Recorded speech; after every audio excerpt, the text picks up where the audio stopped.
So we're now on Daf Mem Zayin Amid Beis, and the Brisa is continuing its analysis of a Maisa Kmitza.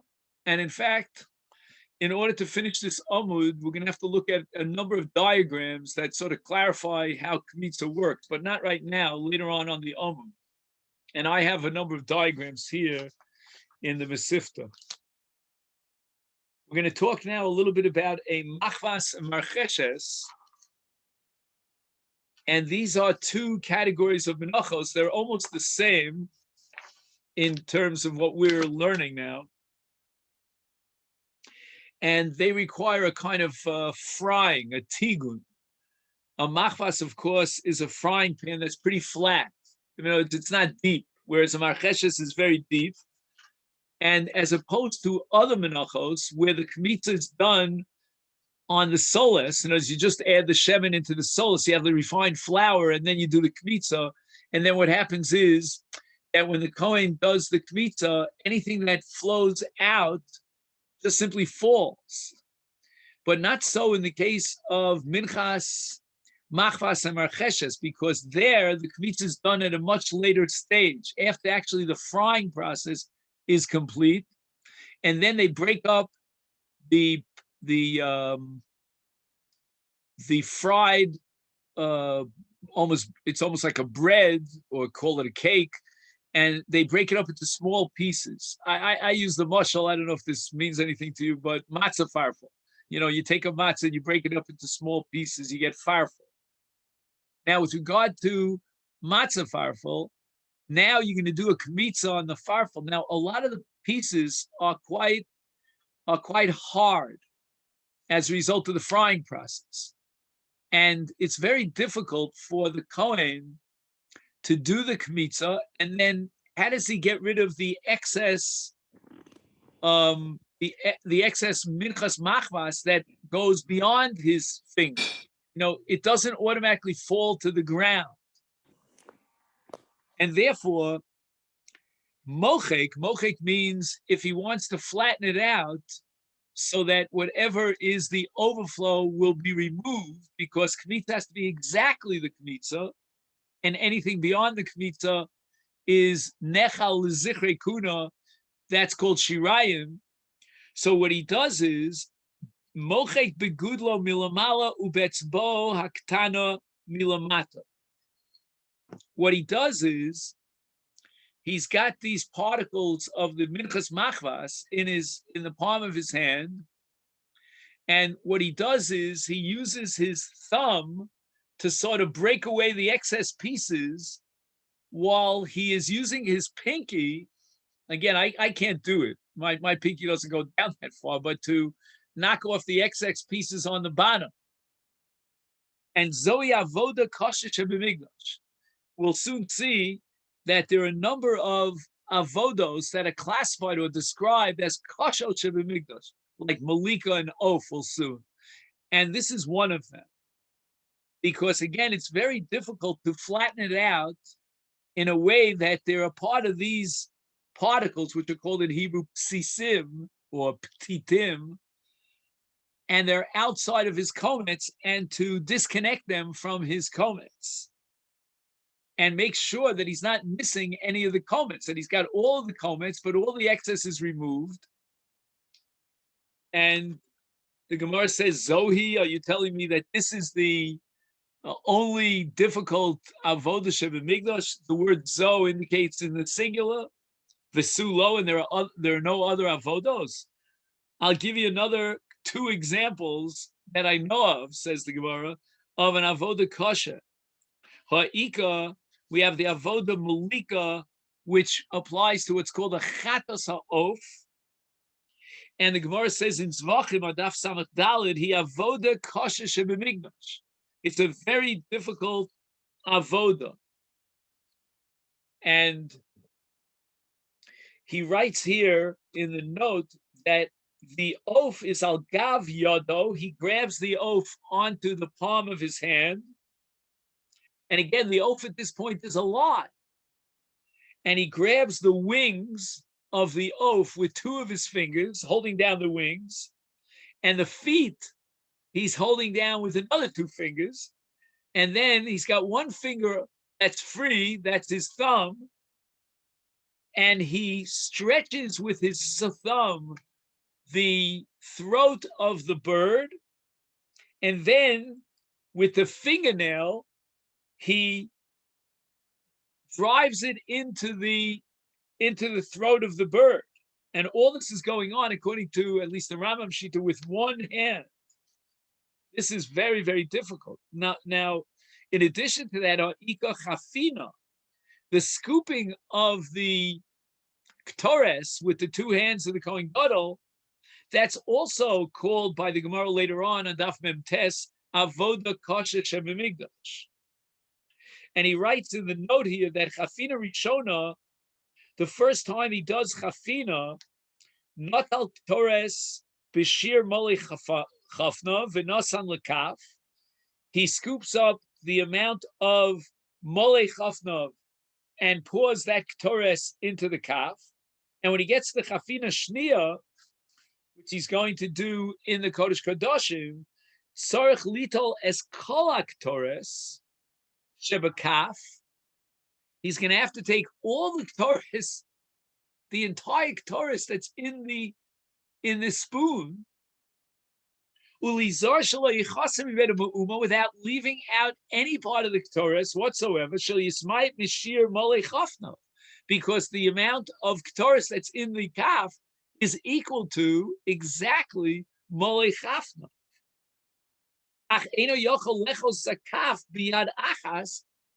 While he's scooping out the Ktores, he can't be holding the kaf in one hand because he needs his two hands to be chofen.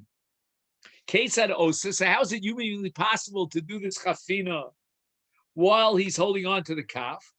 Oches es hakaf shemunachas ba'ktoris b'roshi etz ba'osav v'yesh omer b'shinov. So the two opinions exactly how he holds on to the kaf. Either it's at the very tip of his fingers, or he's holding it with his teeth. And as he's holding it with his teeth, he raises the kaf and he drags it closer to him so that now he can do the chafina. And the bottom line is, it's impossible. Ella, Zohi may avodos kosher siblings. You have to add the mem. This is amongst the difficult avodos kosher. So we have three avodos koshos. We've got number one, the komets, the kmita, in a case of a minchas marcheshes or minchas machvas. Number two, we have the case of malika and echatas ha'of. And number three, we have the case of chafina shnia in the Kodesh Kodashim. Rabbi Yochanan boy, Rabbi Yoshua ben Uzzah, there's a suffix in that could be attributed to Rabbi Yoshua, the son of Uzzah. He came from a city called Uzzah. And according to the historians, his name was Yoshua Uzzah, even though he came from Uzzah. Uzzah doesn't have a hey at the end, but here we have a tradition that his name was with a hey at the end. And in fact, in the Nedarim, he's quoted as Yoshua Ish Uzzah, the man from Uzzah. And he's talking about a mincha, Nichnesa lebein habeinayim shel below kumtza. And what's going on here is that he does the kmitza, as we said, with three etzbos, the middle three fingers, which are called etzba, that's the middle finger, and ama, no, I'm sorry, etzba is the pointer, ama is the middle finger, and kmitza, what's it called in English? I don't know, the fourth finger. Anyway, probably has a name, but I don't know. And then the mincha goes in between his fingers. Mao, does this qualify, and is it equivalent to any other mincha that we could be makter the komets on the mizbeach, or maybe any area that's between his fingers, meaning the komets that's caught beinayim in the Gemara's language, maybe that's considered already shirayan, and it's given to the Zichrei Kun. It's not to be burnt on the Mizbeach. Now, in the English translation, he adds a note over here that I wanted to call to your attention. He says, what's the status of that which is trapped between the fingers of the full kometz? Is it part of the kometz or is it part of the shirayim? And when the Kohen scoops up the kometz, in the case of a korban mincha, some of the flour, or the crumbs, again, in the case of the marcheshes, are often trapped between his fingers. Are these particles considered part of the kometz? Or are they considered shirayim? He calls it in English the remnant of the mincha, which means it's eaten by zichrei kahuna. So this was the suffix that was raised by this Rabbi Yeshua Uzah. Amar Rav Papa. Rav Papa says, you know what? I can't answer your question, but at least I can narrow the perspective. He says, the Gavoy Loti Boil. Anything that is still trapped within his hands, that's not a suffix, Vade Kometz. So that's part of the Kometz. So let's say, for example, if you would see particles of the kometz, although it's trapped in the gaps between his fingers, but nevertheless, that's certainly considered kometz. However, I'm going to give you another case where, without a shadow of a doubt, it's definitely not part of the kometz, it's part of the shirayim, and it's eaten by the zichrei kuna. Dibroi lo tiboilach. Any part of the soles or the crumbs that's outside of his fingers, that's for sure vade shirayim. Iti boilach de beni. Something that you cannot see, it's completely covered from eyesight because it's between the fingers. What is the status? Again, if we're talking about what's called gavoy, gavoy means that it's something that is actually covered by the fingers because it's below the fingers. That's surely common. And if it's broi, if it's something that you see on top of his fingers, that for sure is shirayim. But that which is exactly caught between his fingers, you can't see it, but it's not below the fingers towards the palm. What's its status? Rabbi Yochanan, Rabbi Yeshua Uzah, he came to a final conclusion that, what is his conclusion? That Bein HaBeinayim Safek Ninu.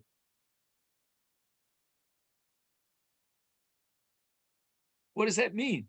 The Gemara is very difficult. The Gemara says that any part of the solus that's trapped between his two fingers is a safek.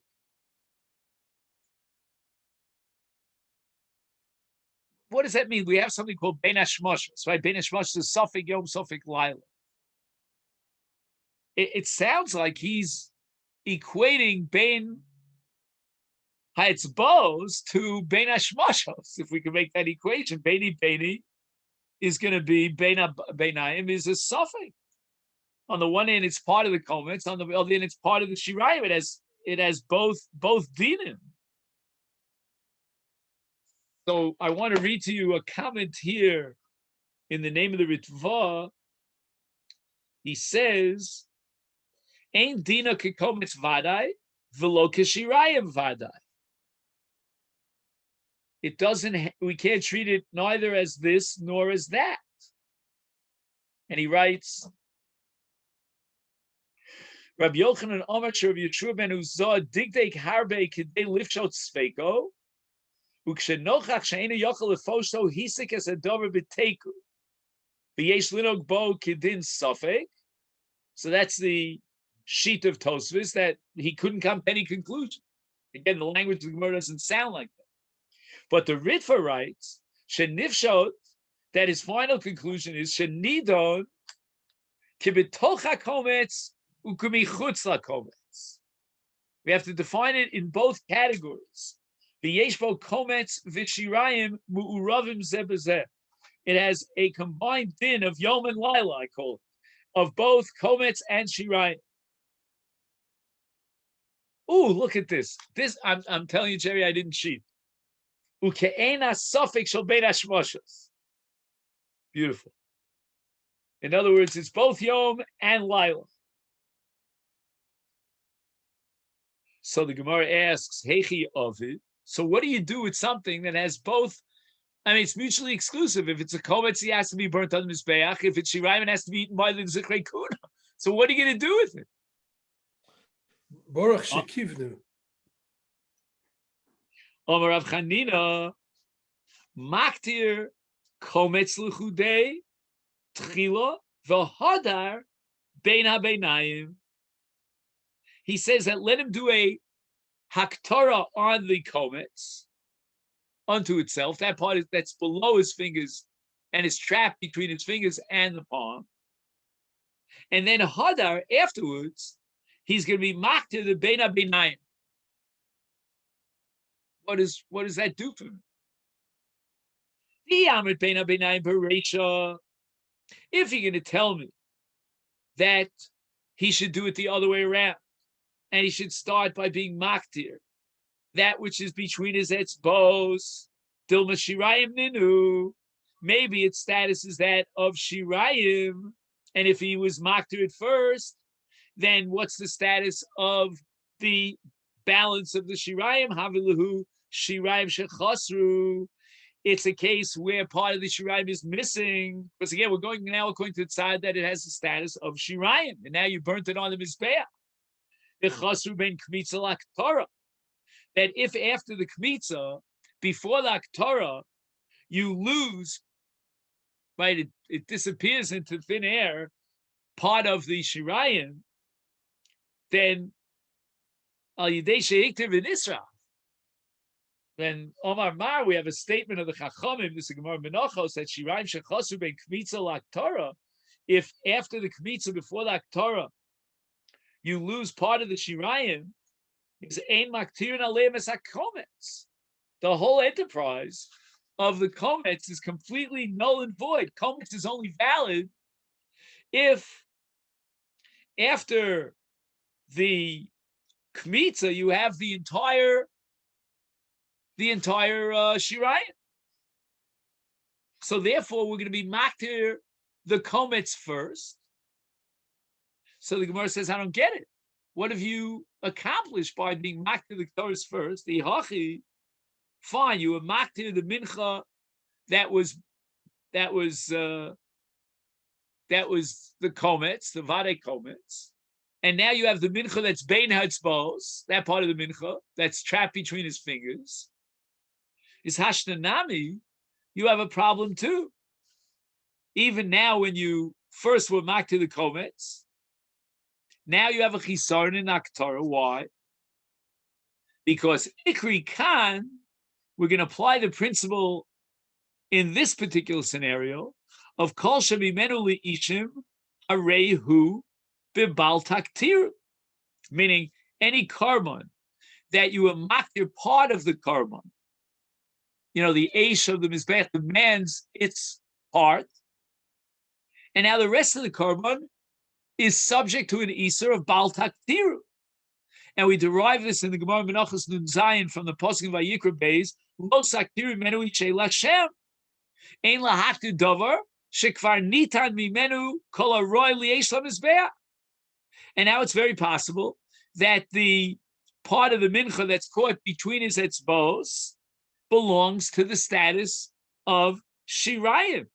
How can you be maktir after you already maktir the kometz, part of the mincha, which is really shirayim according to this tzad, when we have a lav in the Torah that prohibits us from being maktir that after the, let's say it this way, after you have maktir that which is royal in mizbeach, now you want to do another haktorah.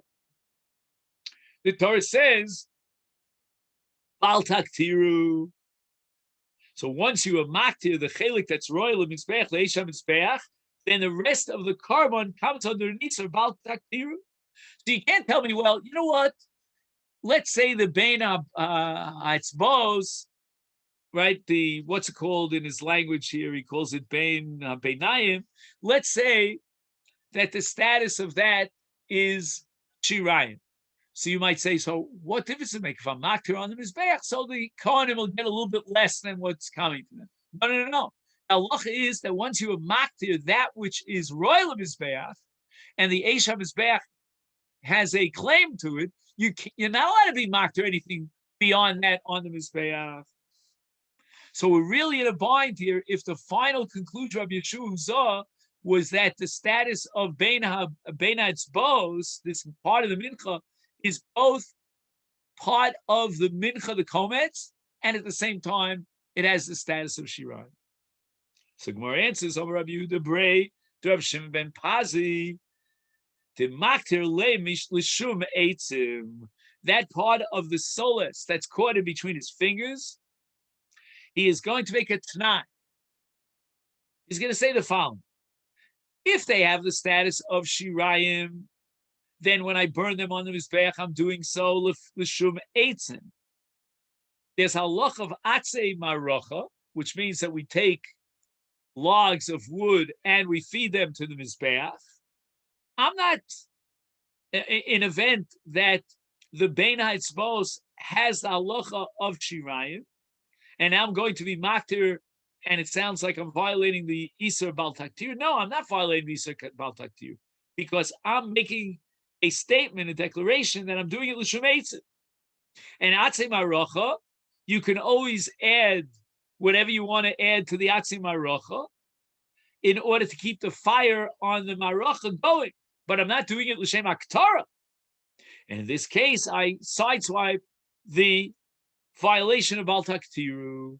And how do I know such a thing, says Rabbi Yehuda Brei, Rabbi Shimon? I know it from Rabbi Eliezer, Rabbi Eliezer, the Sanya, we looked at the Brisa, Rabbi Eliezer Omer, with regard to the Isur of Haktoras, Shiore Karban, after he was already maktir, the Chelik HaRoyal Mizbeach, which we said we derived from the Pasuk, Lo Saktiru Mimenu Ishe Lashem.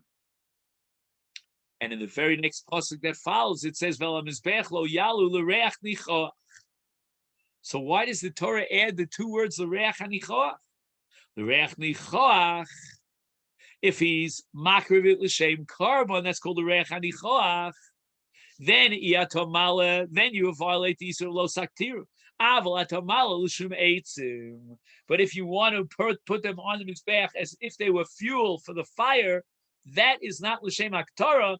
And you don't violate the Isur Bal Taktiru. So now we have a solution, says Rabbi Yehuda, based on the statement of Rabbi Eliezer, to the problem of the Bein Ha'atzmos. Because all we have to do is be maktir them with a t'nai that if it's not really part of the kovetz and it's Shirayim, I'm doing it l'shem eitzim. The Gemara is not happy. Okay, you can square off with Rabbi Loza, who holds that you could be makriv the Shirayim l'shem eitzim. El Rabbanon, the Rabbanon never accepted Rabbi Eliezer. They hold that Shirayim carbon, you're not allowed to be maktir even l'shem eitzim. It's an absolute unconditional isur. How you can explain this heter that after you have maktir the comments, you're going to be maktir the Bein Ha'atzmos? I mean, that's a violation of lo saktiru according to the Chachamim. And the Gemara answers, Amar Rav Mari, according to the Chachamim, we're going to have to say the Kamtze Shmeine.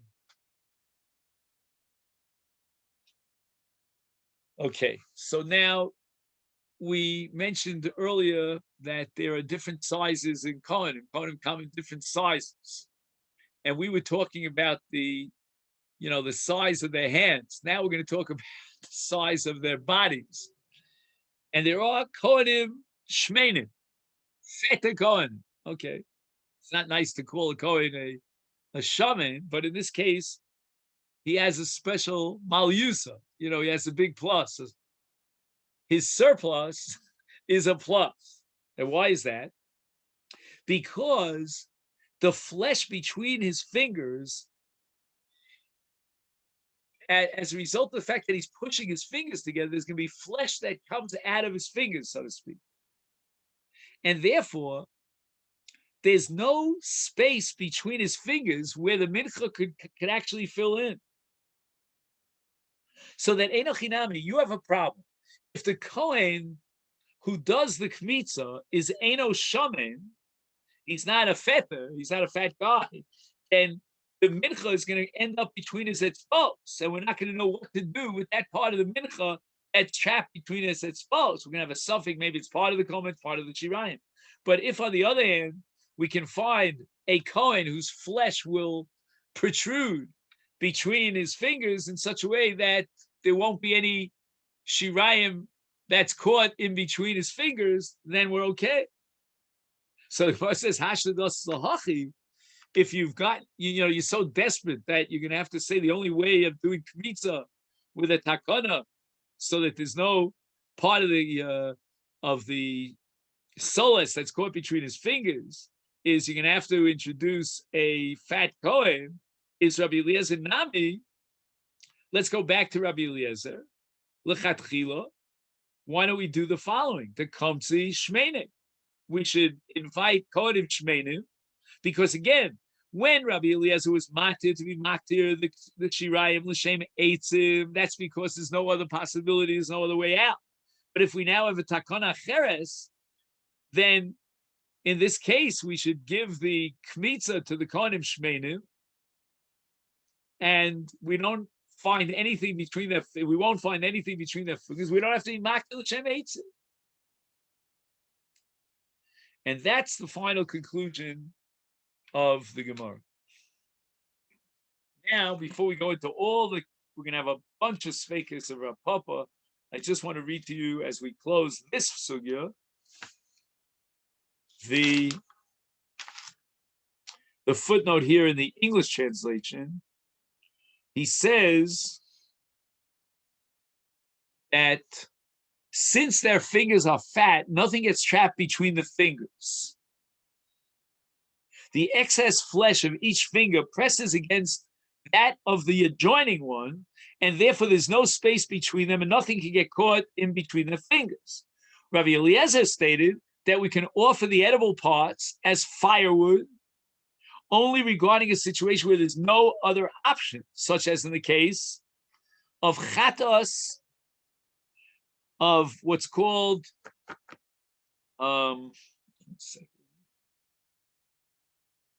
limbs, the limbs of a chatos that got mixed up with the limbs of an olah.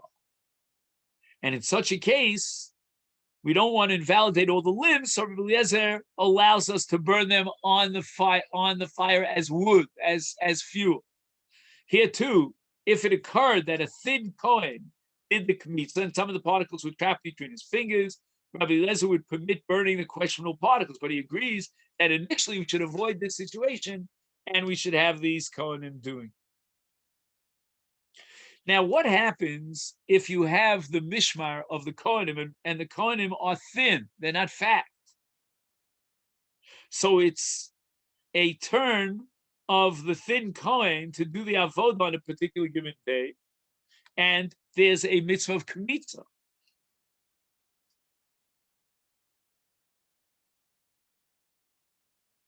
Should we force him to forfeit the act of kmitza, the mitzvah of kmitza, in favor of the fat Kohanim, who aren't even scheduled on that day? They're not part of the Anshe Mishma. That seems very odd. Now, later on, the Gemara is going to talk about the space between the fingers regarding the Kohen Gadol when he does chafina on Yom Kippurim. And there, too, we're going to have the same suffix. What's the status of the Ketores that's caught between his fingers? So what are you going to say, that the Kohen Gadol has to be fat? We have a whole list of qualifications for a Kohen Gadol. Obesity is not on the list. So the Meiri is bothered by this question. He says that according to the final conclusion of the Gemara, if the Kohen Gadol was thin, he would simply press his fingers tightly against each other during the chafina to avoid any Ketores being caught in between his fingers. So it seems that if we don't have a fat Kohen, or if the one who's on duty that day is a thin Kohen, then we'll have to teach him how to avoid this suffix situation of Bein Hetzbos. All right, the Gemara now offers a mnemonic device for all the sfekas that we're about to learn about. Boy Rav Papa, Beina Beinayim Shamalo Chafnav Mahu. What's the status in the case of the Kohen Gadol who does the chafina, and there is ktores that's caught in between his fingers? Does he have to put that part of the ktores on the gecholim? Does it have a din of ktores? And it's part of Molei Chafna? Well, no, it's out of Molei Chafna because it's caught between his fingers. So the Gemara is not happy with Rav Papa. My kami boile, what kind of suffix is this, Rav Papa? E gomar. Are you telling me that we derive a gzeirat shava malo me hasam?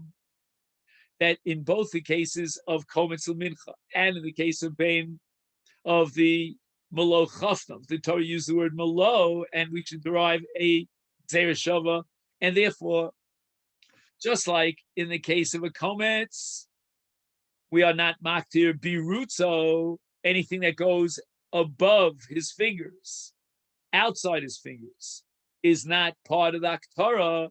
That's called Godshe HaMincha Shiatza Michutz L'Kometz. So too in the case of Molei Chafnav, the Godesh, that excessive part of the Ktoris that goes beyond his Chafina's puzzle, and we aren't maktir. Oh Shema, shall we say we don't have this Gzeret Shava, and even that which goes beyond his fingers. In the case of Chafina, he could be maktir together with all the Ktores, and it's considered Malo Chafnav. That can't be the suffix of Rav Papa, because Hainu Hach, because that's exactly the suffix that we had with regard to Klei Mida, Lechafina, V'Lichvonbo. We vacillated back and forth, if you recall, on Daf Mem Zayin and Aleph, regarding this Gzeiras Shava to Kometz, that just like in Kometz, the Torah requires that there be no Kli, and that his hands will do the Kmitza to the exclusion of a Kli, even if that Kli would hold a Malo Kamtzo. And then, by virtue of the Gzeiras Shava, we're going to exclude a Kli in the case of Malo Chafnav, and we're going to exclude here a Godesh, anything that goes beyond his Kometz, and that derives from the pasuk Kumtzo, that's got to be big Kumtzo and not Bikli. And now we apply the Gzeiras Shava, and then we're going to exclude the Godesh in the case of Chafana, of Malo Chafna. So why is it that Rav Papa is repeating the same suffix that we had before, although in a different mitzias, in a different scenario? But it all depends upon whether we have the Gzeirat Shava Malo, and we have an equation between Kometz and Malo Chafna. And we originally raised that issue with regard to Kli, but now we'll raise it with regard to the Godesh, the excess Torres that goes beyond his fingers. What's the original suffix of Rav Papa? And Gemara answers, Rav Papa hachi boile. We have to rewrite and reformulate the suffix of Rav Papa. And now Rav Papa is assuming we don't have the Gzeiras Shava. We don't have a Yalfusa to equate and derive the laws of Chafina from Kmitza. And we don't assume that the pasuk says bechafnav, like it says bekumtzo, because we don't have the Gzeirat Shava. But we still have a suffix as far as Ktoris is concerned. The pasuk says vayikra tezayin v'lakach melo amachta gachle h me'alam mizbech milfei Hashem u'melo chafnav Ktoris samim daka evi mibeis hakla paroches. Now it says vehevi mibeis hakaroches. Do we assume that the word vehevi goes back on melo chafnav, and vehevi with regard to melo chafnav? And when it says v'lakach at the beginning of the pasuk, that is not referring to Melo Chafnav. but rather to Gachle Eish. So when we read this pasuk, we don't know how to interpret it. It says V'lokach, and we're not sure if V'lokach is going on the Gachle Eish. And in that case, we don't have the requirement of Vehevi. Or shall we assume that when it says Vehevi, the Vehevi goes on the Melo Chafna? So let's see how the Gemara formulates the suffix of Rapop. Below Chafna Vehevi Be'inon, shall we assume that he needs to bring the Ketores, and it's got to be the volume of Melo Chafnav, and that's Vehevi Melo Chafnav Va'ika. And that's been fulfilled even with that which is between his fingers, because even that Ketores that's within his fingers is included on the Melo Chafnav, and that's Vehevi. Vehevi means he should bring it into the Kodesh Kodashim, or alternatively put it on the Gechamo Dilma, or should we say no? When the Torah says at the beginning of this possible Lokach, the word Velokach should be linked up with the end of the pasuk, meaning Melo Chafna. And therefore, Velokach Vehevi Be'inon. Notice the Torah is requiring that he bring into or onto the Gecholim only that which was Lokach.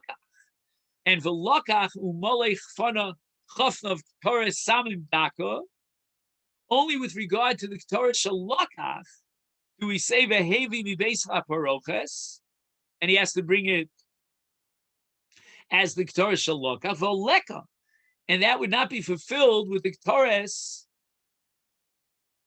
that was Nichnas Lebein Etzva Osav. Why? Because he didn't have Kavana.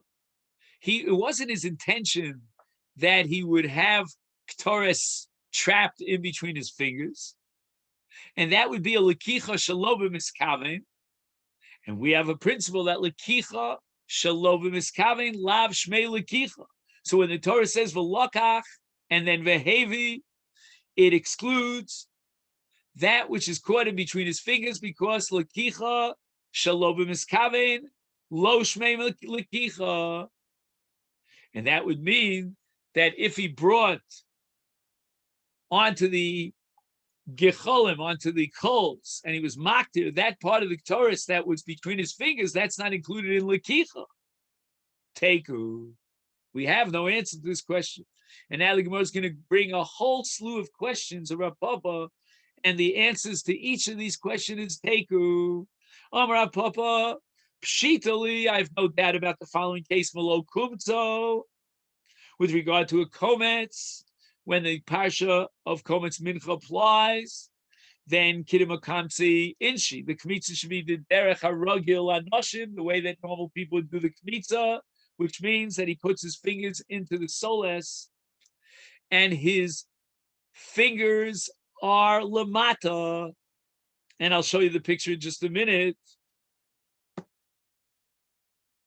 So the soles now goes into his hand. He now clamps his fingers onto the palm of his hand. That's called Kidama Kamtse Inshi. That is the classic way of doing kmitz, and that for sure is what the Torah has in mind.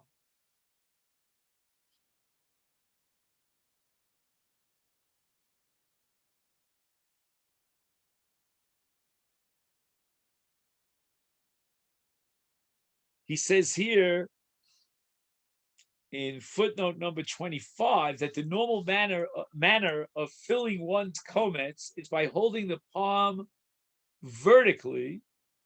Okay, so he holds his palm like this,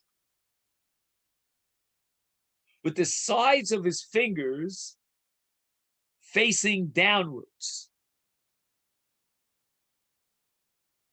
Okay. So he pushes his hand into the flour,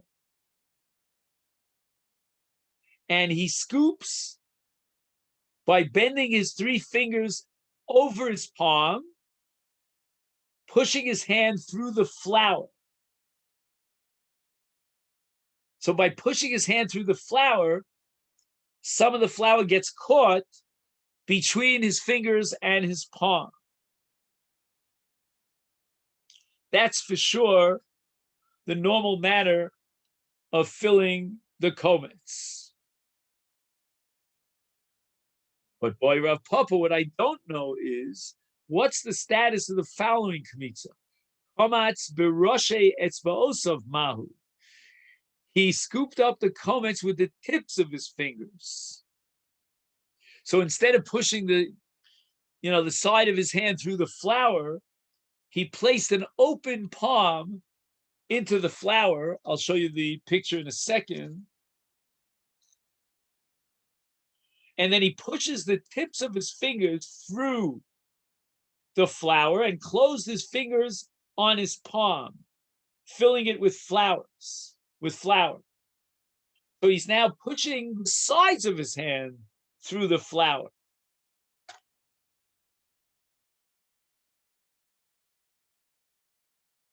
The Rosh Etzba Osa. Now, the trouble here is that he doesn't tell you whether or not his hand is vertical. Just 1 second.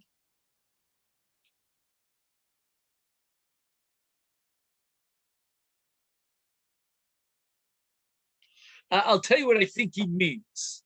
I mean, it's very vague, but I think he means that he grabs the scoop by putting his fingers into the flour. Okay, then let's see if I can do this. I mean, again, on Zoom, you're able to do screen sharing, but I never learned how to do that. Now, I'm going to show you 3 diagrams and see if you could focus your attention on the middle diagram. Just give me a second to... You see the middle diagram? He's taking his hand and he's digging it into the pan. Okay, I hope you saw that. Yeah. That's called Rosh Etzbosa. The English translation doesn't help me much here. Okay. Again, Hichnis Rosh Etzbosav Lasoles, the Kafaf es Rosh Etzbosav Al Kaf Yoda. I mean, honestly, I thought that would also be a normal way of scooping it up. Mao, what's the din in such a kometz? Asks Rav Papa. And now the Gemara adds another element, another suffix of Rav Papa. Milamata lemala. Oh, this is an easy one. What he does is he digs his finger down into the soles, milamala lemata, from up to down, and he digs the fingers into the soles, and then he scoops it up. Mao. A third suffix. Minat studim. Okay, what's minat studim? See, this is what I think is the first picture on the right here.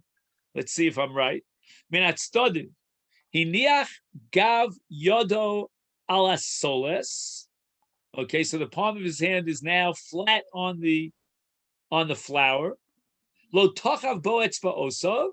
Instead of digging his hands in, holich olav es gav yodo bidochak ad shenichnas hatsolos letoch yodo derech etzba osov. So if I understand correctly, he's like,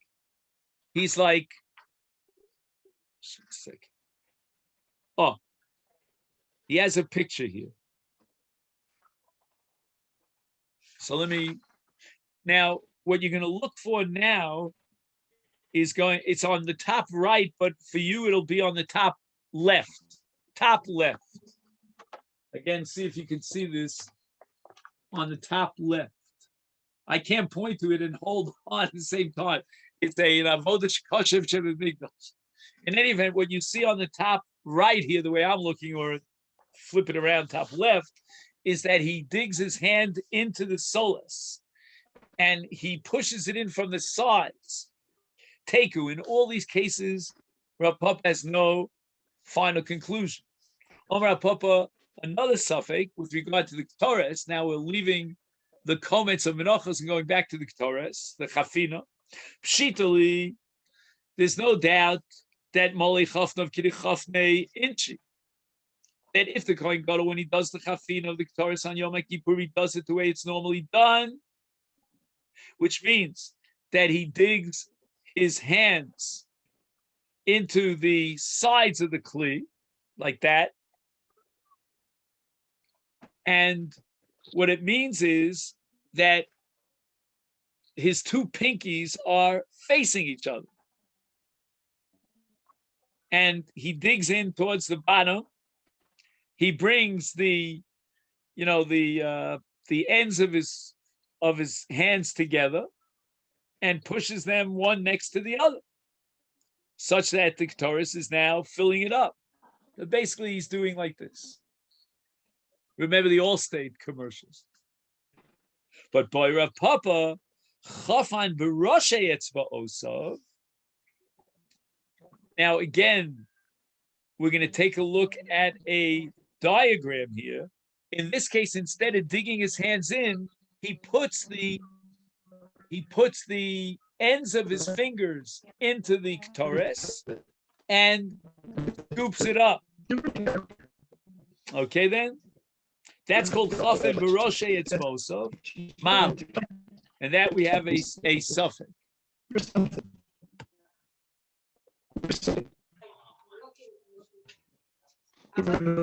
Yeah, give me 5 minutes. I'm 5 minutes up. Okay, Mahu. Okay, now we have, so that's one suffix. Now we have another suffix.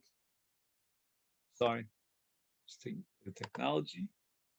Milamata, lemala, mahu. What's milamata, lemala?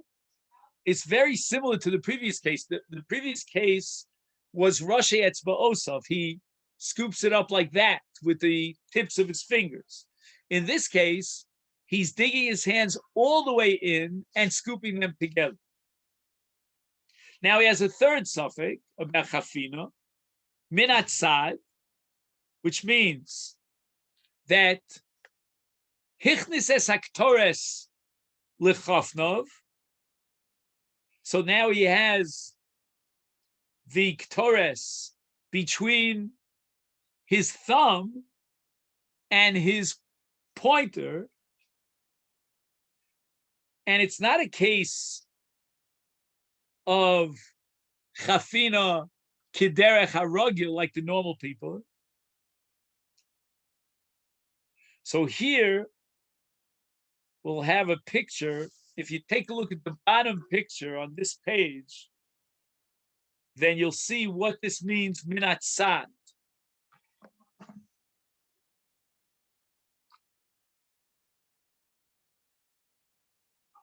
Bottom picture, do you see it? And what's happening in this particular scenario is that he is actually pushing it in from the sides. It's not a normal scooping. And finally, the last suffix of Papa, chafan bizu ubizu, the kervan zu etzelzu. What if he does a scooping in one hand, another scooping in the other hand, and then he brings them together? Mahu teku. And that too ends up without an answer. And then we have on the top of Mimches Amid Aleph, Boy Rav Papa, Davke lekomets v'dofnei demonamai. What happens if after he does the komets of a mincha, he adheses the komets to the side of the kli? Do we need tocha kli be'inon? Fa'ika, it's inside the airspace of the kli, and therefore it's kosher.